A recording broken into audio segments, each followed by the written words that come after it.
San Diego, California, this is the Frug Life Podcast, the show that teaches you how to save, invest, and earn money. Here's the host, Mr. Frugal himself, Ricky Hershey. Welcome to the Frug Life. Today I want to talk about why money matters. And really more than just why money matters, because I think you can think of many reasons why money matters, but why money and financial incentives can be important. And to do this, I want to tell the story of a man called Donald Crowhurst. Now, I hadn't heard of Donald Crowhurst's story until just a few weeks ago when I watched a YouTube video, and I thought the whole ordeal was so fascinating and, tragic, as we'll get to, but also deeply fascinating. Let's just dive right into that story. So apparently, there's some sailing race. Okay, the Golden Globe race. And the Golden Globe race was a nonstop, single-person sail around the world. So you could start between this certain amount of time, any time between June 1st and October 31st, 1968. And basically you pass through the Southern Ocean in summer. And there was a trophy, and there was a cash prize for the winner. Now, unlike most races, apparently, of this kind, there was no qualification, right? There was no eliminating of people in advance. Anyone who wanted to embark on this race could. And so for this type of race, you need to have a boat of the correct size, right? Small enough to be manned by a single person, but also robust enough to last a trip around the entire world. Now, Crowhurst was not a sailor by profession. He was not a professional sailor. Rather, he was an engineer. And Crowhurst decided to engineer his boat that he was going to use on this voyage. My understanding is Crowhurst had a business, and his business was beginning to fail. And he had a business partner. And Crowhurst convinced his business partner to lend him more money so that he could build this boat that he envisioned to race in this race. And his goal was to win the grand prize. So Crowhurst had a lot financially sitting on this situation. He mortgaged both his business and his home, borrowed money from his business partner, and put this all towards building a boat that he would sail around the world. And remember, he had a very limited window of time to actually complete the boat and get going on, the 31st of October. So that's the last day. But the time came and went. On the eve of his departure, Crowhurst told his wife that the boat is not ready. Crowhurst was panicked, but with his house on the line, his business on the line, and his whole financial future relying on his ability to win a race, he proceeded anyways, knowing that his boat was not complete.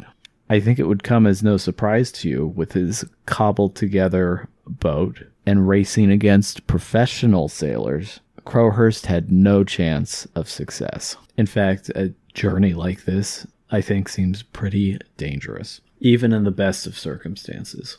Crowhurst faced many decisions in this race, and one of those decisions he made was to lie.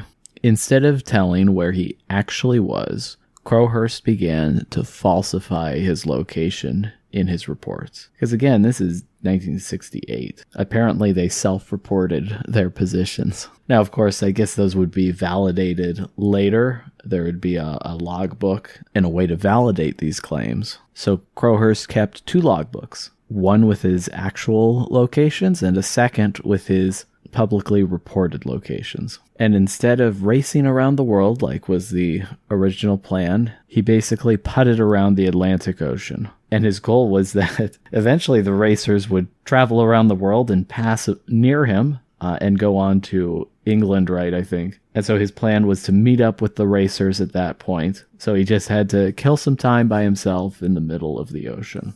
In his sinking, failing boat, Crowhurst had lost the race as soon as he'd begun. But in this time, by himself, in the middle of the ocean, with no interaction at all, he began to lose his mind as well. His log entries became less and less coherent. and he started to believe that he might even be God. Crowhurst's plan was to finish the race, but in basically last place. And his rationale for this was that his log entries, his falsified log entries, would face less scrutiny if he was the last place finisher of the race. However, slowly the contestants dropped out of the race until Crowhurst was set to be the second person to complete the race, and based on his entries, to win the elapsed time race. And had he won, of course his records, his logbooks would be scrutinized, and under such scrutiny, they would likely fail. This put Crowhurst in a position where he was unable to complete the race, because if he did, his fraud, his deception would be uncovered, and his whole financial livelihood depended on him completing this race. Crowhurst put himself in an impossible situation. Crowhurst's boat was found adrift, unoccupied, apparently victim to the only solution his troubled mind could find.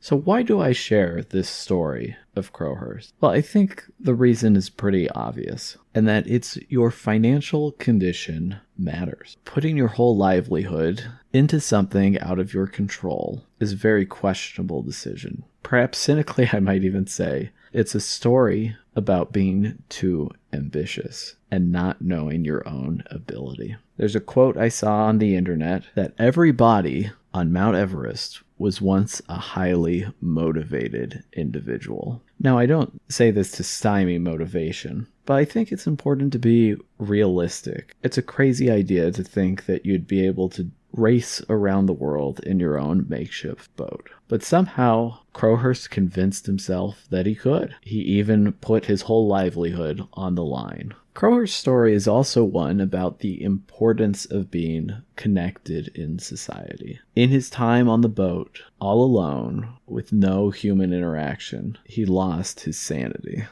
I think of Crowhurst's story as a cautionary tale. What can happen to us in a high-stakes situation when we are alone? I think it would be wise to talk to others when making decisions. I think it's wise to take a step back and think about what we're doing. I think it's also important to realize that our financial well-being is not the only thing that matters in life. That it's better to return having failed in your mission than to not return at all. Let's not lose sight of what really matters. So I'll end on that note. I hope you consider what's really important in life. Thanks for listening, and as always, stay frugal.